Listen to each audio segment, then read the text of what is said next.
Welcome back to the channel. It's Mr. 410 here at 410 Motor Club. Here with Wendy, my Jeep Comanche. Just got it back from the shop from a 513 re-gear. Everything feels good. Everything's sound. It's ready to go. But now what we're going to do is the next major upgrade. Power steering.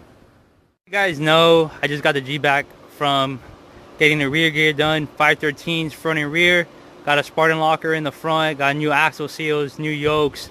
All the works. Get the axles done. That's why it has two different size tires. I couldn't fit it on the dolly with the 36s, so I had to swap the stocks back on it. But it is what it is. Now what we're gonna do, I've had manual steering in the Jeep ever since I got it, but off a buddy of mine on the Comanche Club forums, I got a full power steering setup from a 4-liter Comanche, and I got a steering box brace. But got the pump, got the lines, got the bracket, got the pitman arm.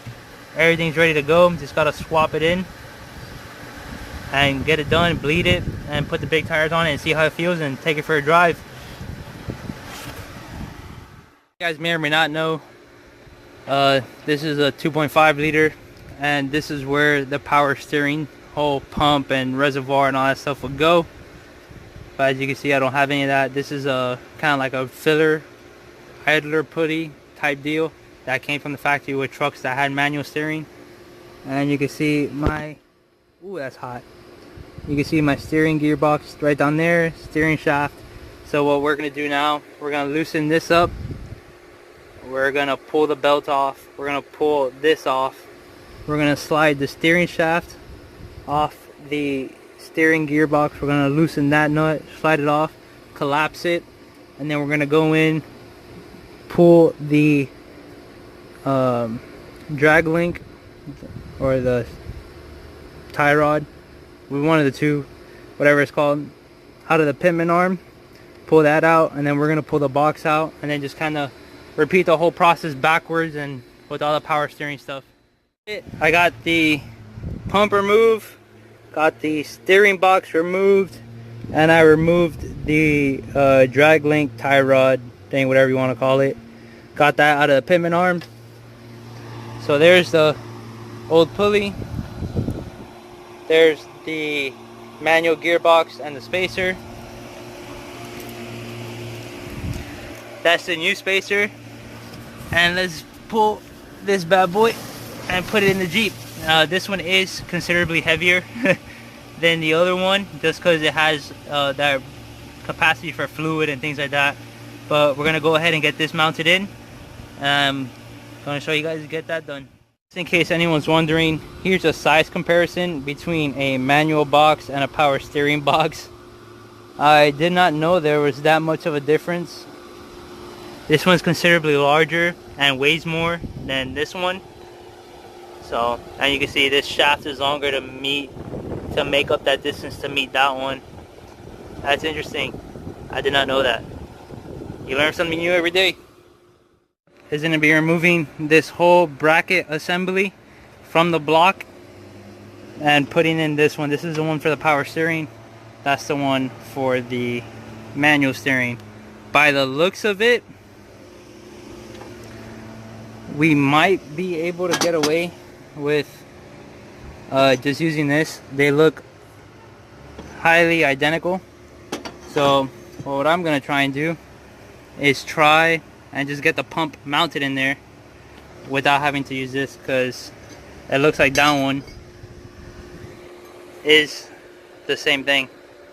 So that'll be interesting. Give you guys a little bit of an update. I did get the new upgraded steering box spacer in there. Got the new steering box in the power steering box. I have one bolt in it right now. I still gotta finagle the steering shaft onto there and then get the pump situated, and we should be good. Then it's out, time to swap the big tires on, take it for a test drive, see how the power steering is, check for any leaks or anything like that. So let me get this done and I'll show you guys what it looks like when it's done. Alright, so the swap is done. I used my stock back bracket, I guess if you want to call it. And so then the pump has this bolt this bolt here. I still got to put a nut on this first top one, but there's 3 bolts. This one, there's a second one farther down, and then there's this one here on the top. I had to space it out to make sure the belts line up, so I'm not shredding belts, because that is a lot of money if you start shredding belts. And then there's one more bolt right here that holds it so you can pivot it, and right now it's tight. Just got to fill this up, get the Comanche started, put this, hook everything back up that I disconnected, and we should be good to go. Fill it up, I'm gonna bleed it, jack up the front tires, turn it left and right, and make sure everything's done. And that's it. That's a 4-liter pump onto a 2.5 swap. All the brackets, this back bracket's the same. You're gonna need, if you're gonna do this swap, you need this front piece, this bracket here that like bolts to the front of the pump from the 4-liter, and then you need some washers or make a spacer or something of your own to space this out, just to pivot it just a little bit so everything lines up perfectly, so you're not shredding belts. Because I've one time spent $60 because I shredded 3 belts in a matter of like an hour when I first swapped my alternator, and I didn't realize. So that's it. I'm gonna get it running, fill it up with fluid, check for leaks, and we should be on the road. Quick update, moving the whole bracket and pump assembly isn't gonna work. What you have to do is just move the pulley out to get everything to line up. It looks like it's lined up right now, but if I try to start it, this belt would jump and move about halfway out of the pulley, so it'll be like sitting around here in between my fingers and not fully sitting on the pulley. So what we're gonna do, we're gonna take this whole contraption back apart, take all these spacers out, and then I have a power steering pump pulley puller. Damn, that's a tongue twister. But I got that, and what that's gonna do, we're gonna be able to pull this out, put some spacers and washers behind this to space it out. I only need like 5 to 10 mil, so it shouldn't be much. And then we just put everything back together, and it should all line up. And then we'll be able to bleed this, get it running, swap the big tires on, take it for a test drive.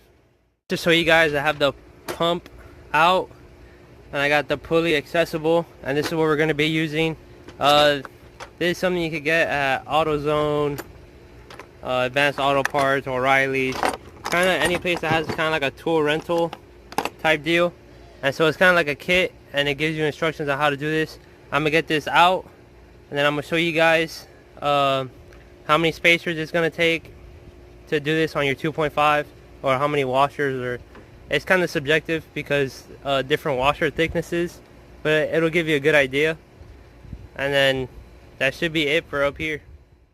Something tells me this would have been a lot easier if I would have done this either with the pump still attached to the bracket, or if I would have done it before I even installed it in the Jeep. But this is what I got going on right now. Got my 1/2-inch breaker bar, got my closed end wrench, and just going to town. It's backing off, but it's backing off slowly. You can hardly even see it there, so I'm not gonna bother to show you. But a couple more minutes of going at this, I should have this off, and I should be stacking washers behind that pulley. So these are the washers I'm using. I only need 3 of them to get that 10mm distance, and you just kind of slide them on there, and then now you just got to reattach the pulley, and everything should line up. So it's all done. Got the power steering pump. You can see my 3 washers there to pull this out. Everything's in line. I'm gonna connect the battery and get it started here shortly, so I can fill this up, bleed it, do all that fun stuff. Sorry I didn't really get any video of me installing this back or putting the washers on it. It's kind of hard out here by myself, filming and working on it at the same time. So I'm doing my best, guys. If you have any questions, please let me know. I'll answer them to the best of my ability. And for right now, this swap is done, and I'll show you guys me starting it and bleeding all this and filling it up. As for all backyard mechanics, you always need a cold brewski. Gonna leave that there. Got the keys in. Let's start her up. Hopefully she starts first try. Clutch in. Make sure it's in neutral, because that's happened to me before.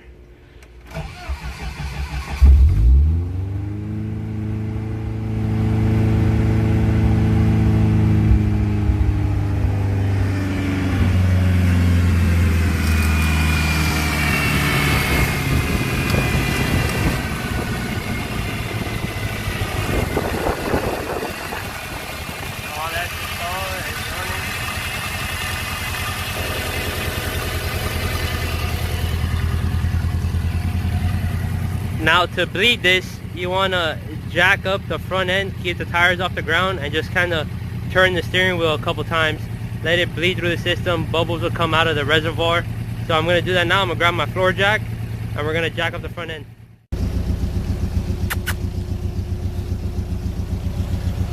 So the front of the Jeep's up in the air. Now I'm going to hop in, turn the wheel a couple times, and bleed it.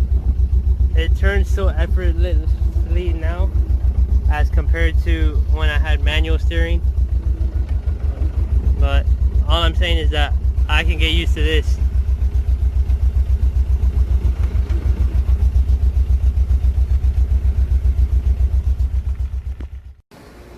So the power steering swap is done. I'm gonna reconnect this pipe, the rubber connector boot thing. Put that there. Power steering swap is done. This is topped off, is bled, and we're good to go. Power steering is great. If there's an upgrade for your Jeep, if you have manual steering, just do a power steering swap. It makes driving it so much more enjoyable. So now I'm gonna swap the steering wheel and the turn signal switch. Alright guys, so the Jeep is done right now. The power steering swap is done. Got the big tires on it. The re-gear is done. Got the new steering wheel in it. And it drives great right now. I love the 513 gears. Really makes the Jeep more drivable. The power steering makes the Jeep a lot more enjoyable. And now it's just time to get a front bumper, a rear locker, some new shocks, new tires, and we go wheeling. And then we'll have some more videos of that. Alright guys, see you guys next time. Mr. 410 out.